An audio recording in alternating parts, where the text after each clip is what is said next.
Brutal action, huge weapons, infinite hordes of enemies. What's not to love, right? There's just something about them. Everybody loves them, I love them, you love them, we all love them. And it's good to know where to go to get the best experiences. Hi folks, it's Mac, and today we have the 10 best hack and slash games we totally love. But before we start, I want to make it clear that these are my personal picks, and I know some of you are probably going to say that this is nothing new. And it's most likely another copy and pasted list that you've seen a bunch of other channels talking about. But simply, I want to share some of my favorite hack and slash games. Well, with all that out of the way, let's get into it.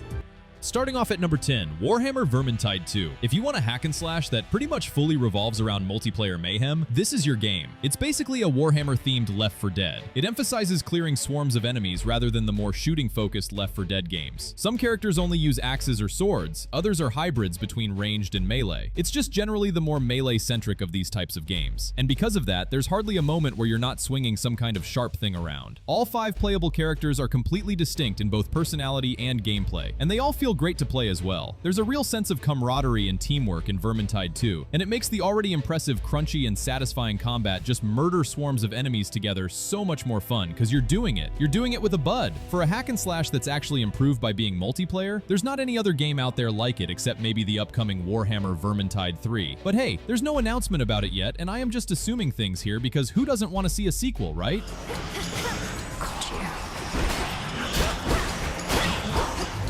At number 9 is Hades 2. I know, this is more of one of those isometric roguelike experiences, but this game has a true hack and slash running on its veins. Hades 1 deserves some recognition here too, but that was 2020, and that game has been a go-to for any list that just mentions the word hack and slash, honestly. So it's time we give some love to the sequel, because while fans probably agree that it doesn't reach the heights of the first one, the sequel still manages to deliver exactly what we liked about it in the first place. It's a roguelike with seemingly limitless options for customization of your skills. In this one, you play as Melinoe. You're a princess of the underworld. You're going on a quest to defeat Kronos, who has staged a coup against the gods. If you think, your mythology, I may be telling you things you already know, but this is what's going on. But anyways, Melinoe, the character, is very nimble. She can dodge and sprint. There's a lot of emphasis on both magical attacks and close-quarter combat, which really makes this game feel big, despite the fact that you see it from above and have kind of the same view of the world most of the time. The beauty of Hades 2 is that you don't have to pick one or the other in regards to the magical attacks or the close-quarter combat stuff. Your style is what you go for.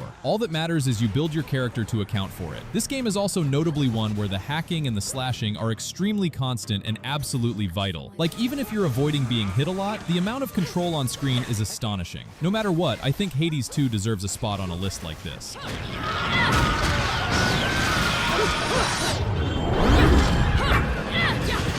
Coming in next, we have Bayonetta, the queen of hack and slash. She absolutely has a spot on this list. This isn't witchcraft, it's witch kicking a bunch of weird stuff, and it is great. Bayonetta's slightly unconventional arsenal that actually gets even weirder as the series goes on, but for everything parodic about this game in regards to the Devil May Cry series, this franchise, it stands on its own. The combat systems are highly variable. They're deep, they're unique, it really stands out among its contemporaries. I mean, it is not a Devil May Cry clone per se, we can put it as that. At its core, like any good hack and slash, you're just beating the absolute crap out of swarms of enemies. But the nuance that comes on top of that is taking advantage of the witch time mechanic. It's kind of like bullet time, and it allows you to deal insane amounts of real quick damage if you absolutely destroy the dodging of an incoming attack. I don't think we can have good hack and slash list that doesn't have the queen. We picked the first game because, hey, sometimes the first of a series really does have something that the sequels don't. Not that Bayonetta 2 and 3 aren't great games, they are. But I think if you had to pick one of the 3, it's the original, despite everything a little rough around the edges at this point. That's going right here.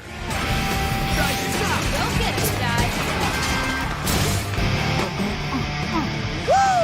Next up at number 7, we have Hi-Fi Rush. I mean, this one's kind of an acquired taste. I mean, it's a bit different than most other hack and slashes I've played for sure. But once you figure out the rhythm mechanic and the combination of the hacking and the slashing and the dodging and the moving, this is a good game. It's interesting because Hi-Fi Rush is in some ways comparable to a portly version of Devil May Cry. It's got a lower combo ceiling. It's maybe not as difficult, but mechanically that's what we're talking about. It's a very combo-dependent game. The difference is that you have to keep rhythm, like timing attacks to the beat. That beat is great to listen to, by the way, because it honestly has to be part of the gameplay, but also because this is a really good game with a lot of really frankly awesome songs that you're going to be spending your time hacking and slashing to and dodging and rhythm, etc, etc. It sounds a little complex, but once you get the gist of it, it's just a fun game to play, and it's got a lot of color. It's got a lot of vibrancy. I know there have been attempts as a whole to try to call hacks and slash simplistic fundamentally, but if it were true, we wouldn't be talking about it years and years past the time that, particularly older example of the genre came out. And I'm sorry, but Hi-Fi Rush is absolutely not a simple game. It's a game that combines two genres, and sure, maybe hones it down into sort of a portly Devil May Cry, but it does it really effectively. It's a really fun game.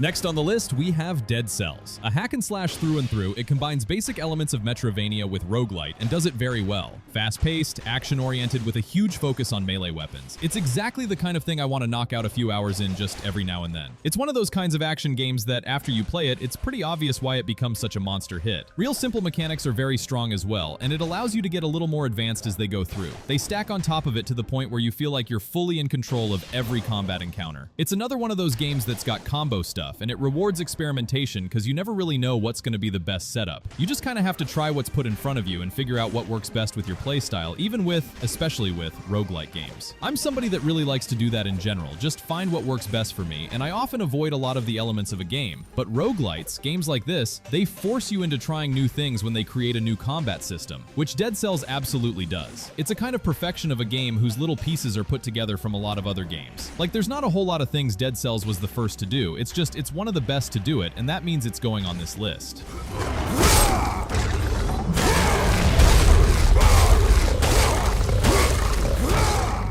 Now at number 5, we have God of War 3. If I were to pick which God of War game has the best hack and slash experience, even with the two new God of War games, God of War 3 will always still be my pick. I mean, going back to it now, it's not the prettiest looking game, but in terms of swarms of enemies, the beatings you give them, and the variety of super gory finishing moves, there's nothing else in the series that quite reaches this one's peaks. It's like a ballet of violence. God of War 3 is barbaric at times, but the flow and rhythm of the game is so elegant at the same time. It's a very tight experience, but there isn't a wasted second to anything. Every combat encounter is a pleasure to play. Despite being a pretty old game at this point, it heroically still holds up too. Actually, sometimes I end up coming back and playing it more than the newer entries in the series. The inclusion of a final boss rush at the end, which is just like fight after fight that we keep wanting to play over and over again, keeps us coming back. God of War 3 might not have the emotional punch of the just straightforward, better storytelling of the newer games, but as a hack and slash, flow, easygoing romp, it really doesn't get much better than this. Frankly, the newer games aren't really true hack and slash games. They renounce a lot of the elements that this actually implements really well. So if you really want a more stripped down experience that is more centered around being a hack and slash, God of War 3 is the God of War game for you.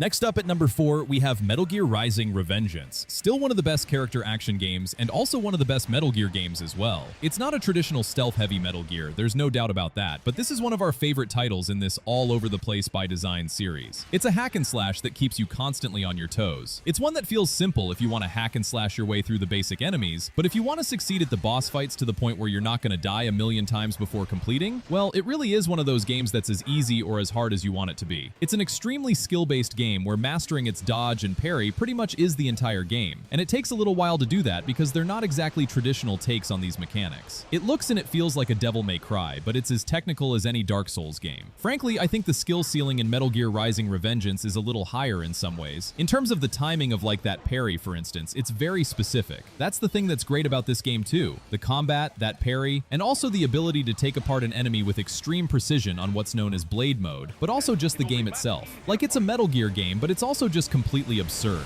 sometimes nonsensically leaning into the weaker elements of past Metal Gear, which somehow makes them better. Absurdly quotable moments in almost every cutscene. It is a game that has a lot of things that work for it, not even just the hacking and the slashing.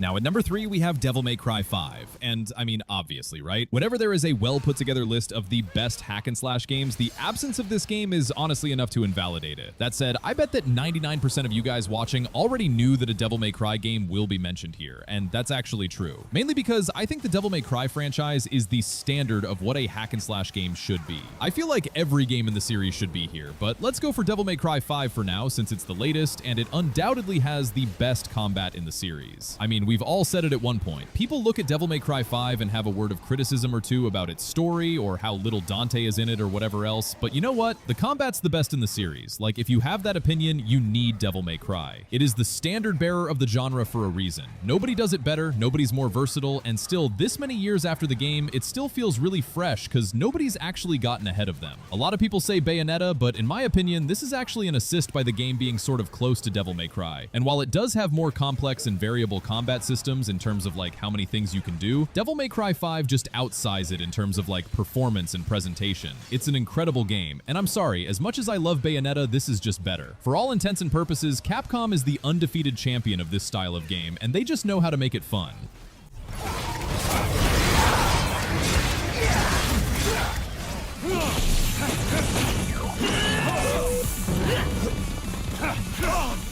Moving on to number 2, we have No More Heroes 3, which is a really underrated game not only in the hack and slash genre, but as a whole. And for whatever reason, I really enjoyed this one, and given that it's one of the most overlooked games, I decided to give it a shout out here because, well, I feel like you need to play this one too. You don't need any knowledge of the other games. This is a series that continues to get better because it keeps the charm, but it doesn't actually need you to know too much about what's happened prior. It has this really great combat that, like in a distant glance, can be characterized as simplistic, but like the stuff surrounding it, if you actually spend the time learning it, it's fantastic. It's one of the few games on this list where I would say the combat is truly accessible yet deep, which is one of those like gaming buzz phrases that gets used a lot to describe something. But I actually mean it here in that you can probably beat No More Heroes 3 without a lot of challenge. It's very button mashy if you want it to be, but if you really take time and dig in, it's a very satisfying game to quote-unquote get good at. Along with an arsenal of special attacks, the finishing moves are awesome too, and the screen clearing attacks are super fun to pull off. The boss fights are flashy, varied, and great. It's just the hack and slash game to jump into. Just try it. You'll figure it out immediately, and it just keeps on giving after that.